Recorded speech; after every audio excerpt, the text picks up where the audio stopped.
As the hopes of a second season of UFO were snuffed out in the early 70s, much of the pre-production work was reworked into what we now know as Space 1999.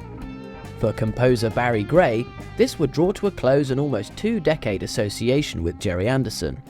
As far back as 1957's The Adventures of Twizzle, Barry Gray composed the music for most Gerry Anderson productions, like Thunderbirds and Captain Scarlet, with only a couple of exceptions.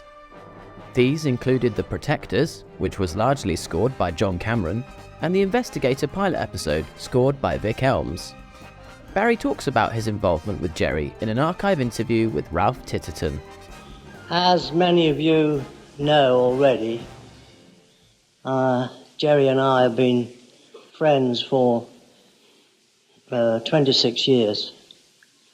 And during that time, I had the privilege of composing the original music for 10 TV series, arranging and being MD on 2 of his very earliest series that he did for somebody else, and also composing, arranging and directing the music for 4 feature films.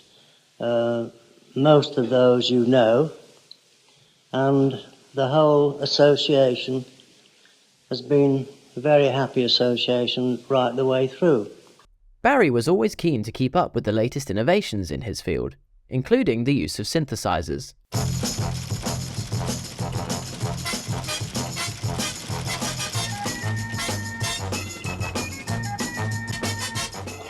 Do you have any modern influences? Only as far as doing electronic music and working in a broader sense with synthesizers and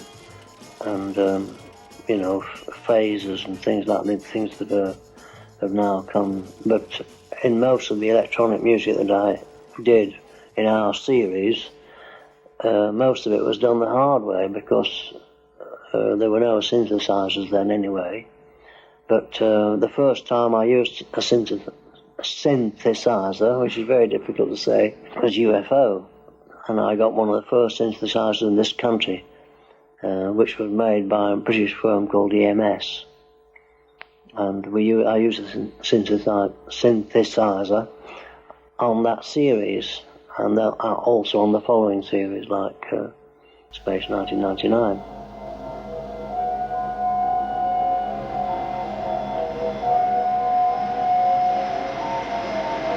Producing an intense and explosive opening theme for the series with a funk guitar riff composed by Vic Elms, the opening music screams 1970s and gets the show going with a bang in true Anderson style.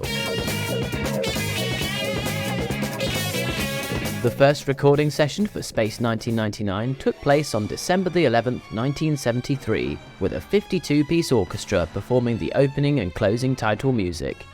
For the series' incidental music, between 32 and 38 instruments were utilized at any one session, all conducted by Barry himself. The music for the whole series is a fitting tribute to Barry's whole body of work. The score is complemented by incidental pieces previously used in shows like Thunderbirds and Stingray, and overall, the music for the season is widely celebrated and loved among the fanbase, ending Barry's collaboration with Gerry on a high. The series as a whole had been received well enough, but ITC felt it needed further amendments to really drive it home to the American market. So along came Fred Freiberger, and the rest, as they say, is history. It's a well-known fact that the 2 seasons of Space 1999 are very different from one another in all kinds of aspects. The most obvious of these in Season 2 were the new casting choices, a different main set, a change of pace, and generally an entirely new format. The show was no longer the thought-provoking, introspective science fiction show that so many had come to love. It was now another action-packed monster-fighting series. That's not to say it's necessarily bad, just different. With increasing interference from ITC America, it was decided that a new composer would be required. The man put up to the task was Derek Wadsworth, who had worked with the likes of Judy Garland and George Harrison as a session musician. However, he wasn't completely new to the Gerry Anderson team, having scored the theme to the TV pilot Into Infinity aka The Day After Tomorrow.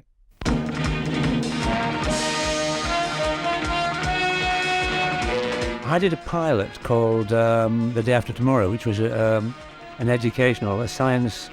scientific educational film, which was hoped to become a series, but didn't become a series. Into Infinity, The Day After Tomorrow. Up to that point, I didn't have a great deal of film experience. I'd been working with rock and roll stars, and I was an arranger and a composer and a conductor and also a trombone player. So that was my first break into that exciting world. When The Day After Tomorrow wasn't taken up, for some reason, personal or political, that I don't quite know about, to be honest, Gerry was replacing Barry, or they'd parted company for some reason, I don't quite know. But they were looking for a composer for year 2 of Space 1999. And in consultation with one or two of his friends, the editors, and Dave Lane and others, Gerry asked what they thought of my work on from The Day After Tomorrow, and they gave me the thumbs up. And I was very excited to get the call and say, would you score the series? Similar to how he'd composed the theme for Into Infinity, Derek's method for coming up with the melody to the title sequence came from the actual title of the show itself. Well, I had a crazy idea, mad idea, that wouldn't it be nice to have a tune that everybody knows, and it could be a song, and Shirley Bassey could sing it or something like that. So stupidly, I took the syllables of Space 1999, I can never say the damn thing, and use those number of syllables as notes, thinking it might be converted to a song one day. Never was. Might still, but you never know. Could get lucky. But I used those number of syllables, Space 1999, da-da-da-da, and I used a constant root, an A root, and suspended the chords above it, which kind of clashed nicely, and I sort of felt quite pleased with it, and I got the thumbs up. And from then on, of course, it was the long haul of the incidental music after that. This, of course, was after Gerry had briefed him for the kind of sound he wanted for year 2, and the chosen influence comes very much out of left field. I had a meeting with Gerry and with Fred Friedberger and Dave Lane, and we discussed it, and I said, well, what kind of thing would you like? And he said, well, what I like is...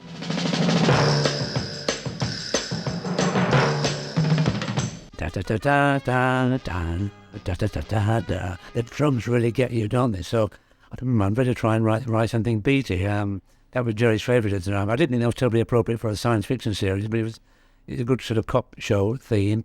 I mean, he was working closely with Barry, and I wondered if I ought to be sort of working in that sort of field. But he said, no, I like what you do. You do as you see it. Very generous in that way, is Gerry. He's not on your back all the time. He lets you get on with it. If you're trusted enough to be employed, then he's going to trust you to do it. If you fail, that's your fault.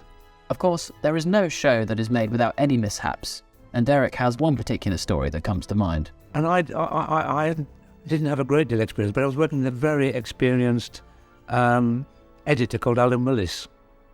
And I remember one particular scene when Gerry said to me, see if you can do with that particular scene, Derek, get something sort of interesting going. And I was sitting in the movie earlier with Alan Willis, and he said, well, what do you think, Derek? Because she had to ration the music out. I said, I don't know, you need some tension of some sort. And Alan said, do you think it would be nice if, as he opens the door, the music, instead of coming in, just kind of creeps in slowly, and then builds in tension until he hits this guy on the nose, then we can have a real sting, and then a kind of a bit of pacey music as he runs away, and the music can stop dead as the door slams shut again. So I said, oh, that's good, yeah. So we timed that all out. And we go to the viewing theatre, and Gerry said, what did you do with that scene? And Alan said, oh, Derek thought it would be a good idea if the music crept in slowly, and then we hit him on the nose, and then we... And Gerry said, well done, Derek. So I bought Alan a very large drink afterwards. But he helped me through, and very exciting, very exciting. Naturally, comparisons to the year 1 score composed by the highly esteemed Barry Gray would be inevitable, but it's safe to say Derek found his own sound. I respect Barry very much. I mean, he was a superb orchestral writer, and I loved the weight and, dignity he gave to a scene. I mean, there was nothing played for laughs or anything. I mean, if there was a bit of mystery going, a bit of intrigue or a car chase, it was done as though it was a Hollywood movie, as though it was for real and serious stuff. It gave it weight and class as soon as the first frame came on television. That music, particularly the Thunderbirds, I think the Thunderbirds theme was Barry's masterpiece. And it has to be remembered, too, that there were great players playing it. I've had a look at Barry's scores. I've recreated one or two of them myself in the studio, and Barry was into calligraphy. Beautifully presented scores, everything neatly written out, far more, less of a scroll than mine, absolutely perfect. But he also put in all the list of the musicians, the hours that they performed in the studio and what they got paid, which was actually £9 a player. And these people were heroes because their music has gone on and on and on. I can almost list them, heroes in my opinion, because they were great players. Even during the recording sessions, Derek was always in awe of the musicians. It always amazed me. Like, you see a piano player sitting there reading Gardener's Weekly, and they would tap it. Okay, gentlemen, ladies and gentlemen, next cue, please, wait for the red light. And they just put his Roses magazine down, and he'd pick his music up and go, is this? And play it for the first time, sight read it. And a lot of my music was done on take one. And that kind of skill.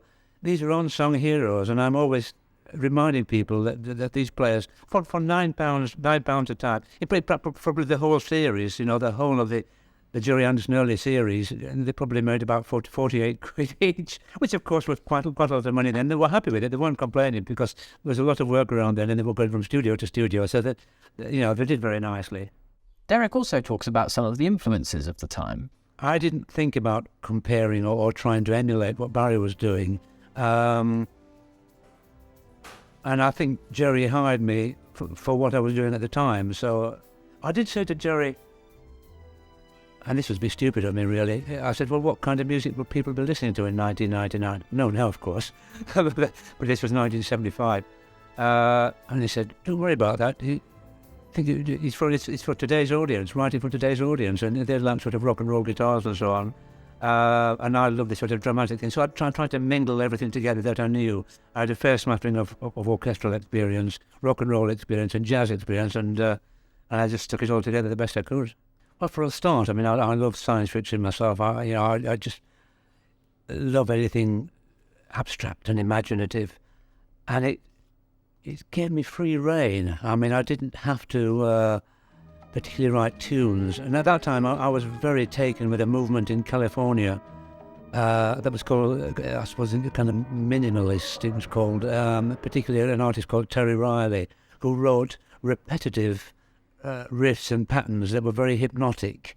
And to me, that's what I've been influenced at the time, and I was able to sort of bring some of those into play.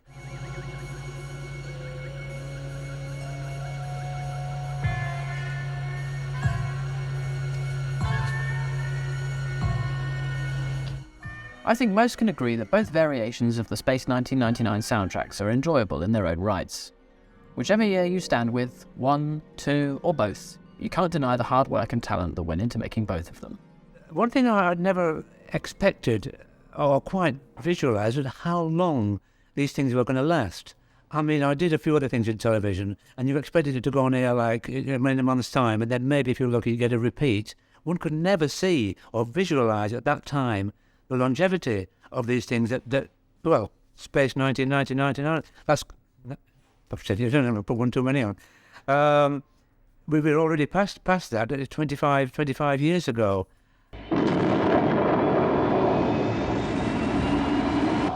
Now, I'd gathered all my scores in my loft at home.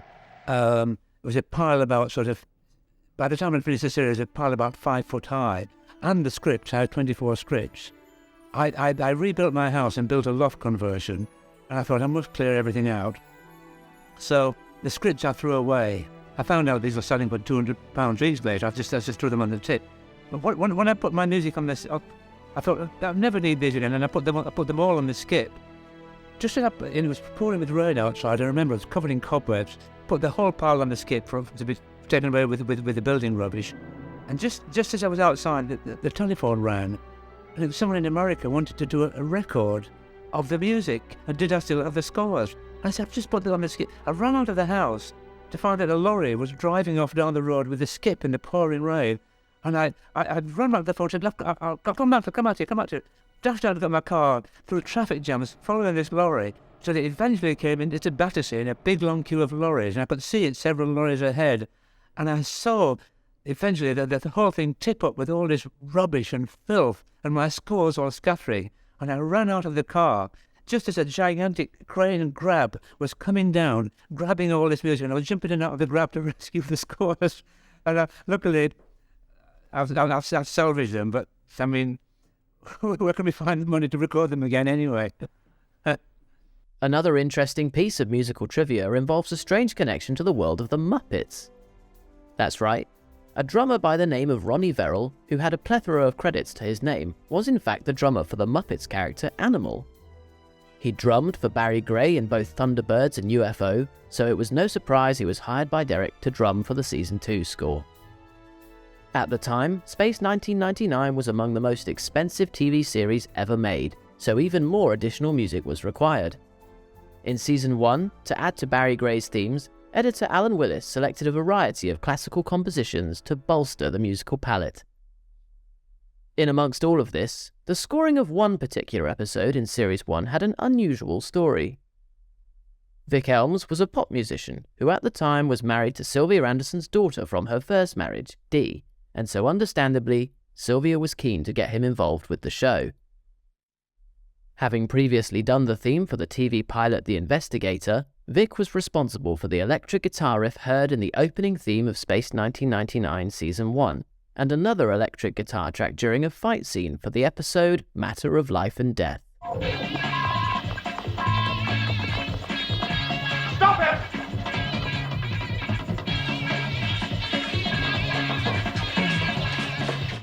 After this, he was then asked to provide a full score for the episode Ring Around the Moon.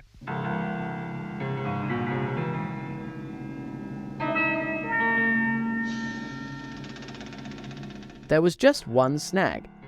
Unfortunately, Vic couldn't actually write music, nor could he conduct an orchestra. So when the day came to record the score for Ring Around the Moon, Vic turned up with only a few pages of notes that he'd scribbled down after viewing the episode, detailing the kind of sound he wanted. Naturally, an entire orchestra were unable to work with a handful of notes, so they refused to work with him. Vic was forced to ask sound editor Alan Willis to take the baton instead, and after smoothing things over with the musicians, the score was largely improvised on the day from scratch.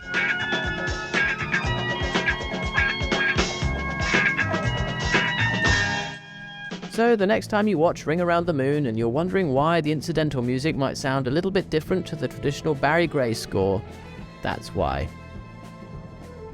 Thanks for watching. Don't forget to subscribe to the channel and leave a comment below and tell us your favourite piece of Space 1999 music.